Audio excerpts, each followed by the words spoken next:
শেরপুরের শ্রীবর্দীর উপজেলা জামায়াতের সেক্রেটারি মাওলানা রেজাউল করিম হত্যার ঘটনায় দায়ের করা মামলায় প্রধান আসামি শেরপুর ৩ আসনের বিএনপির প্রার্থী মাহমুদুল হক রুবেল সহ ৪০ আসামিকে ৬ সপ্তাহের আগাম জামিন দিয়েছে হাইকোর্ট। কিউব হোল্ডিংসের গল্পে সেই রেখাটি আঁকা হয়েছিল আজ থেকে ১ যুগ আগে।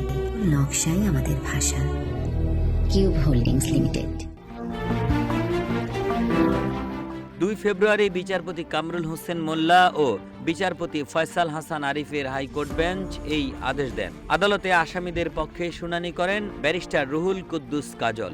গত ২৮ জানুয়ারি বিকেলে শেরপুরের ঝিনাইগাতি উপজেলা প্রশাসনের আয়োজনে নির্বাচনী ইশতেহার ঘোষণা অনুষ্ঠানে চেয়ারে বসাকে কেন্দ্র করে জামায়াত ও বিএনপির নেতাকর্মীদের মধ্যে সংঘর্ষের ঘটনা ঘটে। এ সময় গুরুতর আহত হন শ্রীবর্দী উপজেলা জামায়াতের সেক্রেটারি মাওলানা রেজাউল করিম। পরে ময়মনসিংহ মেডিকেল কলেজ হাসপাতালে নেয়ার পথে তিনি মারা যান।